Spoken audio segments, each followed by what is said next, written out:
may isa akong anak na mahal ko.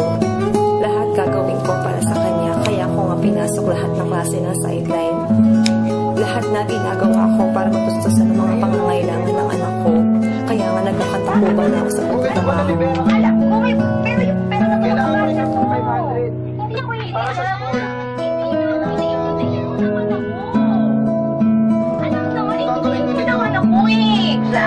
Ito, para sa'yo na ko. Lamunin mo! Ano bang gusto mo?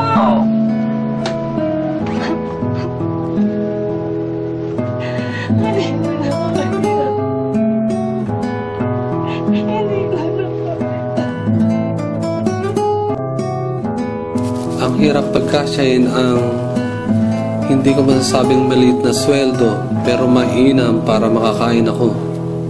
Ang tanging meron ako sa buhay ko ay ang talentong paglikha ng magandang liriko na siyang lalapatan ng musika pag ito'y natapos na.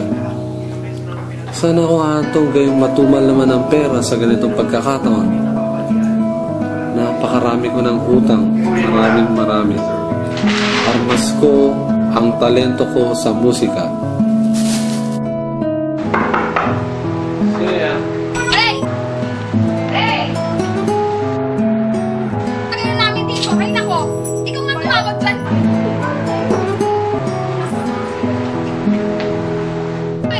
Dito, ayaw magbayad, ayaw magbukas ng pintuan.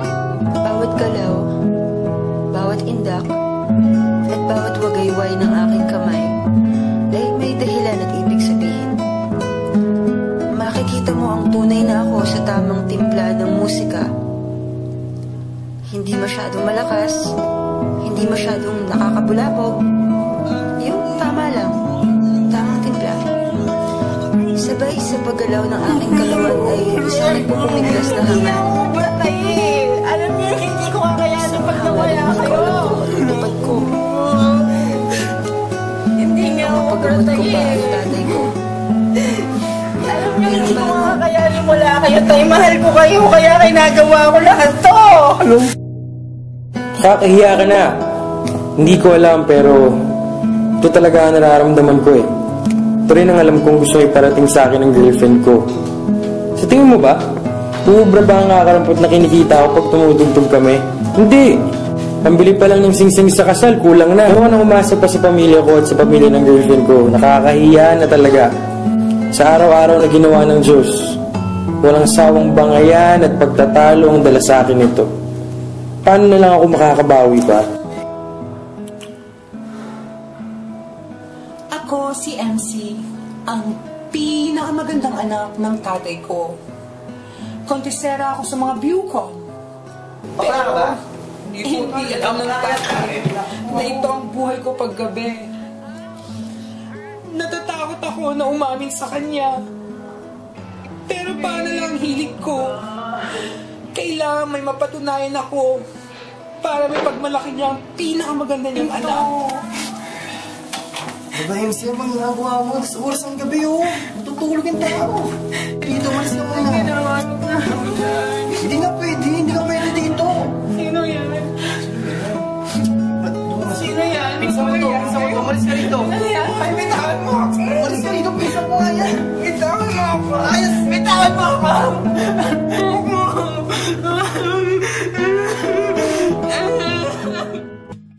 Heto na ang bagong araw, dala-dala ang bagong pag-asa. Heto na ang bagong araw, dala-dala ang bagong umagang may bagong sigla, bagong bilis, bagong saya, at bagong tamis. Hello? Yes, speaking. Really, yes, sir. I'll be there tomorrow 9 a.m. Definitely, sir. Yeah, that's my friend, sir. Thank you. Alright, sir. Nagmamahal Ayos. ng nanay,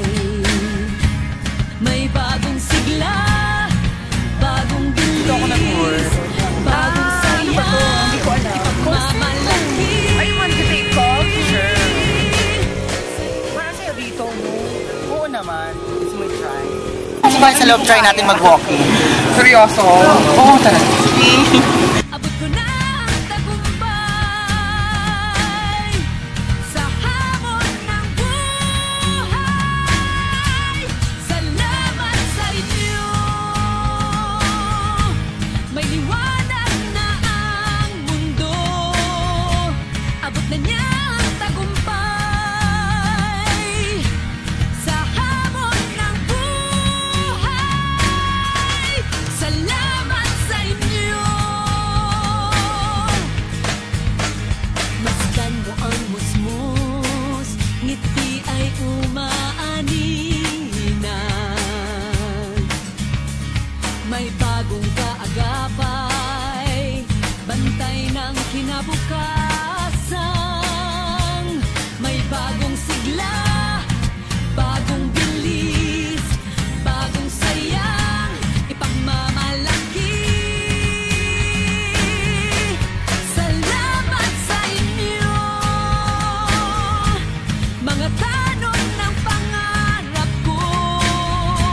Abot ko na ang tagumpay sa hamon ng buhay. Salamat sa inyo, mga tanong ng pangarap ko. Abot ko na ang tagumpay sa hamon ng buhay. Salamat sa inyo. May liwanag na ang mundo. Abot na niya ang tagumpay sa hamon ng buhay. Salamat sa inyo. Masdan mo ang musmus, ngiti ay umaaninag. May bagong Ngayong may trabaho na ako, mababayaran ko na lahat ng pinagkakautangan ko. At hindi lang yun, nagagawa ko pa ang gusto ko. Tinawagan pa nga ako ng site director upang gumawa ng kanta para sa aming kumpanya. At lubusan ako nagpapasalamat dito. Okay, thank you po. Salamat at dumating ang pagkakataong ito. At ngayong nakapasok na ako sa trabaho, hindi ko maipaliwanag ang sayang nararamdaman ko. At ngayon meron na akong inaasahang pera buwan-buwan. Pambili ng gamot ng tatay ko, pampatherapy sa kanya, at pang-araw-araw na gastos namin. Salamat. Salamat at dumating ang pagkakataong ito.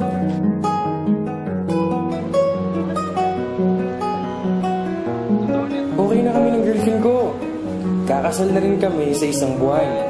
Buti na lang, natanggap ako sa isang call center na maganda ang sweldo. Nakaipon pa ako. Ngayon, masusuportahan ko ng pamilyang sisimulan ko. Makakabawi na rin ako sa taong mahal ko. At ito pa, nakakatugtog pa rin ako. Magmula nang natrabaho ako, ang laki ng pinagbago ng buhay namin ng anak ko. Alam mo, laki ng pinahawang pinulog sa akin ng trabaho ko. Ngayon, nagbibigay ko ng pangangailangan ng anak ko. Hindi pa rin naman ako tumitigas sa direct selling. Pero kung dati, full-time ako, ngayon part-time na lang. Happy birthday. Gift ko sa inyo. Cellphone. That's my boy. That's my girl. Sige na nga, that's my girl. Masarap magtrabaho. Hindi na tayo. Pero mas masarap ang pakiramdam na may mga kaibigan kang umaalalay sa'yo. Yung tipong kahit pa sa love life ay susuportahan ka pa rin nila. My God! Speaking of love life, eto na siya.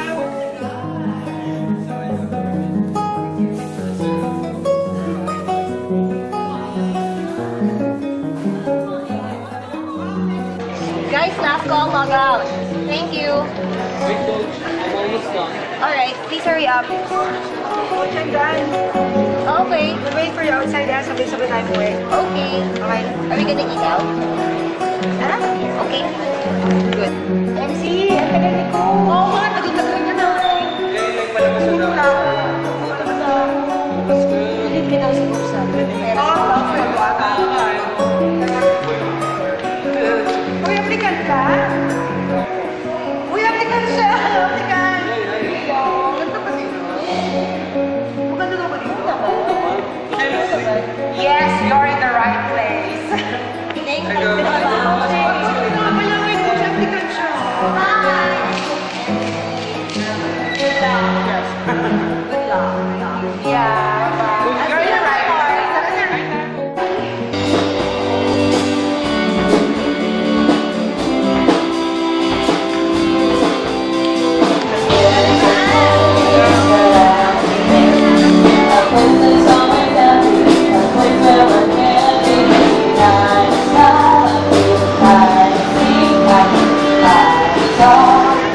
I am all for I share.